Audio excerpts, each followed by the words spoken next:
I want to try a little visualization exercise with you today, Okay. and I should probably warn you right up front. Uh-oh.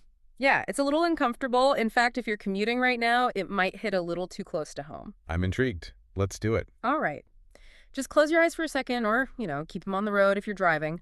I Okay. want you to imagine you are 58 years old. Right. Maybe you're already there, maybe it's 20 years down the road, but you are standing in the middle of this long, gray, fluorescent lit hallway. Sounds grim. Very. And your arms are just physically burning because you are clutching these massive, chaotic, slippery stacks of office files. Oh, I know that feeling. Right. You're sweating, you're heavy, and floating right above your forehead, where everyone in the hallway can see it, is a battery icon. And let me guess.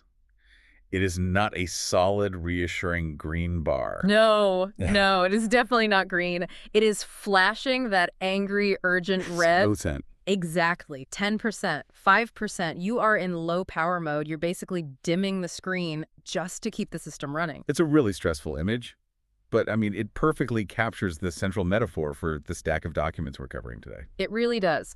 So today we are doing a deep dive into this incredibly fascinating production framework. It's titled School of Nature: Recharging the Energetic Citizen. Yes. And we're pulling from some pretty heavy-hitting sources for this. We've got excerpts from the Kanjoti magazine, specifically going all the way back to June 1971 and April 1982. Classic texts. Yeah, and we're combining that with a book whose translated title is roughly not just education, but wisdom or knowledge. Right. Shisha hainahi vidya bhi. Exactly. And the mission of this whole deep dive is to look at how these sources propose a radical shift, moving away from this career-driven, stress-heavy mindset. The old school. Right, the old school. Yeah. And moving toward nature-based energy building for seniors. But I'll be honest with you, when I first read the premise, I found it a little confronting. Confronting how? I mean, usually you love these philosophical back-to-school type frameworks. I do. I love the back-to-school metaphor. But this one, it really comes out swinging. It frames life as a series of literal schools. And it essentially argues that if you're 58 years old and you're still holding those files we just imagined, Still grinding. yeah, Yeah. still stressed, still worried about the hustle, it says you aren't just hardworking. It says you're in the wrong school. You're basically a student who refused to graduate. It is a radical stance. Because the core argument here is that aging isn't a decline. It's a mandatory transfer. A transfer. Yeah, the source material is pushing for a shift from the school of career and stress to the school of nature. And we should clarify, this isn't about retirement in the standard sense. Right. It's not about, moving to Florida and playing golf and napping all day. Correct. This is entirely about energy management. It's about realizing that the operating system that got you to age 50, the ambition, the attachment, the late nights. Ugh. Exactly. That operating system is actually malware that will kill you at age 60 if you don't uninstall it. Malware. That is Yeah. such a good way to put it. But let's back up and look at the diagnosis first. Because the source describes this specific archetype, the old school persona. And I think a lot of people listening might recognize this person in the mirror or, maybe in their parents. Oh, absolutely. The old school persona described in the text is someone who is 58 plus. Visually weighed down, the text really emphasizes that they are burdened with files. Right. But the real weight isn't paper. It's the mental load. It's business anxiety, family micromanagement, the constant need to control outcomes. And see, this is where I struggled with the text a bit because it doesn't pat this person on the back for being a good provider. Not at all. It basically looks at them and says, if you are still sitting in this old school at 58, you're failing. Which feels harsh. I mean, this person probably put kids through college, paid off a mortgage. How is that a failure? Well, it is harsh. But we have to look at how the source itself defines success. Okay. The text argues that the old school, the school of worldly success, it teaches you how to acquire resources. So money, status, property. Right. But the currency of that school is entirely external. You cannot gain energy there. You can only spend it. So they succeeded financially, but they're completely bankrupt energetically. Precisely. It's the rich but empty paradox. Mm. The source explicitly states that if you stay in that school too long, you are failing your own biology. Wow. You're trying to run a high-intensity program, the career and worry app on hardware that desperately needs to switch to energy-saving mode. The quote is very clear. Yeah. You might gain wealth there, but you cannot gain energy. Okay, so let's say I accept that. Let's say I'm 58, I'm exhausted, and I realize this current school is just draining my battery to zero. What is the alternative? Because I can't just stop caring about my life. I can't just drop the files on the floor and walk out of the building. No. And the source isn't suggesting apathy. It's not about abandoning your life. It's suggesting a formal transfer. And the key concept here is the TC, the transfer certificate. Which totally brings me back to grade school, needing a literal piece of paper to move to a new school. Exactly. Mm. The source uses that bureaucratic language very intentionally. It says a senior citizen needs to formally take a transfer certificate from the school of Cinta Ormo. Cinta Armo, worry and attachment. Worry and attachment. Those are the major subjects in the old school. They really are. Think about it. From age 20 to 50, your success heavily depends on how well you worry. Yeah. You worry about deadlines, you worry about the mortgage, you attach yourself to professional outcomes. That anxiety is your fuel. Right, keeps you sharp. But the source says, past a certain age, that exact same fuel becomes toxic. To get into the school of nature, you have to formally withdraw from worry and attachment. I love the production notes described for this moment. They introduce this character, Master Dainaneth. Right, he's our protagonist for this framework. Yeah, and the scene describes him standing at a garden gate. And he finally drops all that heavy baggage. He's holding his transfer certificate. And the note specifically says he looks lighter and peaceful. Because he has ceased the activity that was making him heavy. It's not just taking a vacation. He actually quit the job of worrying. But here is the catch. And this is where most people get completely stuck. You can't just walk into the school of nature because you feel tired. There is an entrance exam. Of course there is. Nothing is free, right? Exactly. And the entrance exam is detailed in that Akanjedi excerpt from June 1971. It dives deep into the concept of vanaprastha. Now, for listeners who might not be familiar with traditional Indian philosophy, vanaprastha historically means retiring to the forest, which sounds, it sounds a bit extreme.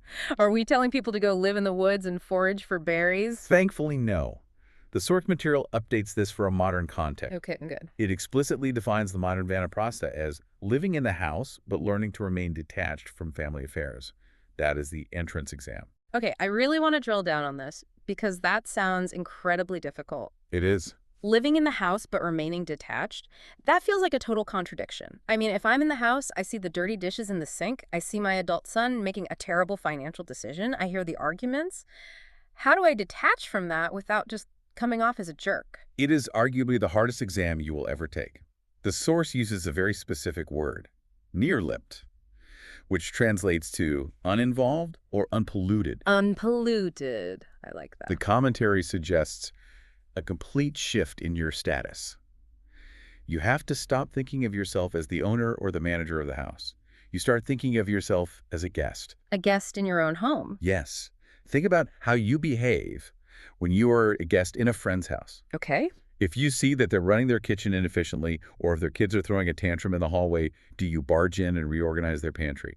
Do you start screaming at their kids to act right? No, that would be incredibly rude. I just sit on the couch, sip my tea, and pretend I didn't see anything. Exactly.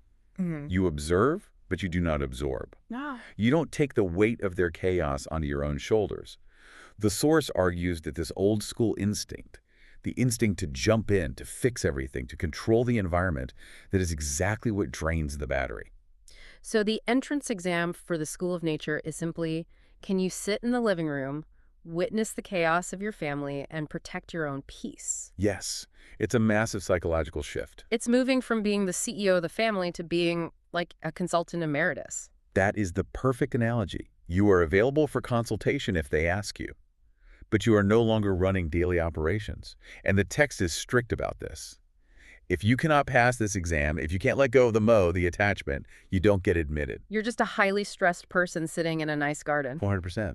And that's why so many people fail at relaxing, isn't it? They physically leave the office, but they bring the entire management mindset home with them. Yeah, they treat their retirement like it's just another project to be aggressively managed. Exactly. Okay, so let's assume we pass. We manage to shut our mouths. We let the kids figure out their own dishwashing system. We adopt the guest mindset. We are officially in the School of Nature. Congratulations. Thank you. What are we actually doing there? Is the curriculum literally just sitting in the sun and feeling nice? Well, it does involve the sun, but the reasoning is surprisingly mechanical. This brings us to the manufacturer logic from the April 1982 issue of Akan Jyoti. I really love this part of the reading because it strips away all the mysticism and just treats the human body like an engineering problem. It really does. The text asks a very simple logical question. When a highly complex machine breaks down or a device is running on empty, where is the absolute best place to take it? You take it back to the factory. To the manufacturer. Right. You take it to the entity that built it because they hold the blueprints. They're the only ones who know how to do a factory reset. Now, the source posits, who is the manufacturer of the human body? Nature, biology. Nature is the manufacturer. So the argument is that when you are broken by the stress of the old school, when your internal battery is flashing red, you cannot fix it with artificiality. Right. You can't fix a dead battery with more pills or binge-watching TV or just sitting in air conditioning. You have to take the unit back to the manufacturer. Quit artificiality, return to nature. That is the direct command in the text. Yes. And the source makes a very bold health claim here. It asserts that those who follow the rules of nature, essentially the manufacturer's operating manual, never fall ill. Which is a huge claim. It is. And maybe a bit controversial when you factor in modern medicine, but I think the core point it's making is about preventative maintenance. Exactly. It views a lot of modern illness as user error. The visual they use in the production framework, this animation of the human body visibly recharging like a literal battery under intense golden sunlight, it really lands. Yeah. It completely changes how you view something as simple as a morning walk. Right. It stops being this optional leisure activity, it becomes mandatory maintenance. You are literally plugging the solar panel into the power source. The sun, the fresh air, the soil, the text says these aren't just nice scenery. They're the charging station. The old school depletes you. The school of nature refills you. But we aren't just recharging the physical body, are we? Because if I go sit in the sun, but my mind is still racing with anxiety about my investments, I'm not really charging. No, you're just draining the battery in a prettier location. Exactly. And the title of the book, we're looking at Shiksha Hainahi Vidyabi. It suggests there's a curriculum change for the mind, too. Yes, and this is a crucial distinction in the text, the difference between Shiksha and Vidya. In English, we tend to translate both of those words simply as education, but the source draws a very sharp line between them. Okay, break that down for us. Shiksha is what you received in the old school. It is academic, it's technical. It's the university degree on the wall. It's the MBA. And what is the ultimate purpose of that degree? The source is very blunt about this. It solves the problem of livelihood. It feeds the stomach. It teaches you how to earn money. Which is necessary. We aren't knocking that. People have to eat. Of course. But the source argues that Shiksha is completely useless for solving the knots of life. The knots of life. I really like that phrasing. It's a great metaphor. It refers to inner conflict, the fear of aging, the loss of purpose, the sheer complexity of human relationships. A degree in corporate accounting cannot untangle those knots. No, it definitely can't. For that, you need Atmavidya, self-knowledge. So the old school gives you the tools to survive the economy, but the school of nature gives you the tools to survive yourself. To construct yourself. The expert commentary explains that the major subjects in this new school are Atmanirman, which is self-construction, and Urjanirman, which is energy construction. Wow.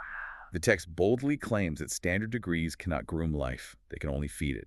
To actually groom your life, to refine it, to polish it, to find peace, you have to study the self. It's so interesting because usually society tells people at 58, hey, you're done learning. You've peaked. You're an expert now.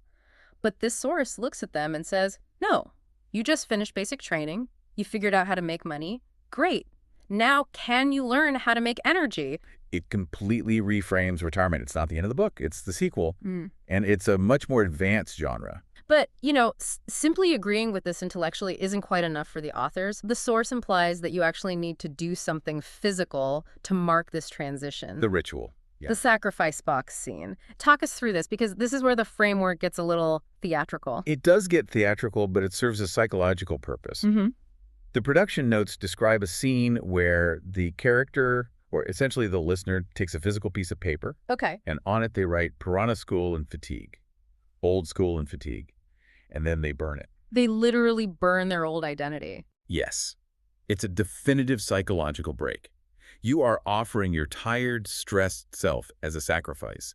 You are actively destroying the identity of the busy professional so that the energetic citizen can finally be born. It sounds dramatic, but Honestly, I get the psychology behind it. If you don't symbolically kill the old identity, it just keeps haunting your new life. Exactly. And there's a required affirmation you have to say while you do it. I am taking admission in the School of Nature for energy construction. Notice the active phrasing there. I am taking admission. You aren't just passively retiring and fading away. You are enrolling. Right. And the visual payoff described in the source is Master Dayanath walking into the sunrise. Briskly. He isn't shuffling along. He isn't staring down at his phone answering emails. He is powered up. I think the most practical piece of advice in this entire deep dive, though, comes right at the very end of the notes. Yeah. Because, we can talk about manufacturer logic and burning pieces of paper all day. Sure. But how do you actually execute this every single day? How do you prevent yourself from sliding right back into that worry habit? The text says it comes down to changing one specific word. The word protocol, yes. The source gives a very specific instruction. You must replace the word anushasan, which means discipline, with the word system. This was huge for me because discipline feels really hard. Discipline feels like I'm constantly fighting my own brain, like I have to be disciplined to go for my morning walk today. Because discipline implies friction. I must force myself to wake up. I must force myself to detach from my kids' arguments. That requires a massive amount of willpower. And what did we establish at the very beginning of this conversation? The battery is at 5%. We don't have the energy for a willpower fight. Exactly. You cannot discipline your way out of burnout. But a system is automatic. Your heart beating is a system. The ocean tides are a system. The sun rising is a system. Nature doesn't use discipline. No, nature uses systems. Don't make excuses, make a system. That's the ultimate motto here. Bahane nahi, system banao. It's the ultimate life hack for this phase. If you build a routine that just naturally flows, where the morning sunlight walk is just what happens at 7 a.m., where detachment is just your default setting, you stop spending energy trying to be healthy, the health starts generating the energy for you. It loops perfectly back to the manufacturer metaphor. If you want to align with nature, you have to run the way nature runs. You have to run on automatic systems, not on stress and forced discipline. And that alignment is the only way you're ever going to get that full battery recharge. Before we wrap up, there is one final, really specific detail in the source material that I found quite telling. It's a production note regarding the sign-off for the show. Ah, the Jai Hind. Yes, the source explicitly mandates that the final Jai Hind, which translates to victory to India, must be fully spoken. It cannot be cut off or rushed. Which really changes the entire scope of the project, doesn't it? It does. It implies that this whole curriculum, it isn't just self-help. It's not just, I want to feel a little more relaxed so I can enjoy my morning coffee. No. Look at the title. The Energetic Citizen.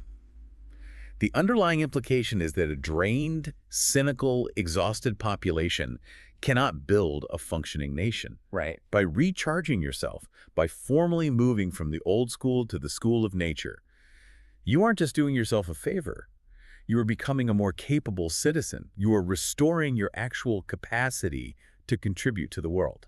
That is a really beautiful way to frame it. You aren't checking out of society at 58. You're just plugging your battery into the wall so you can actually power something meaningful. Because a dead battery serves absolutely no one. Not your family, not your community, and not your country. So here's the final thought I want to leave you with today.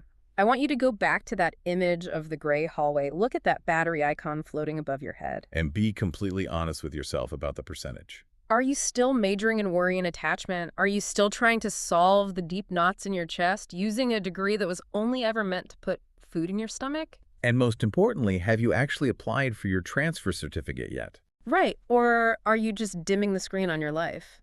Because if your current lifestyle is the app that's draining you, running on low power mode doesn't just make you tired. It shuts down all your background features, your empathy, your creativity, your joy. You're surviving, but you're operating with half your humanity turned off just to make it to bedtime. The manufacturer is waiting.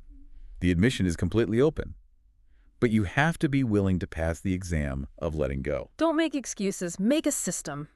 Thanks for diving deep with us today. We'll see you in class. Diane.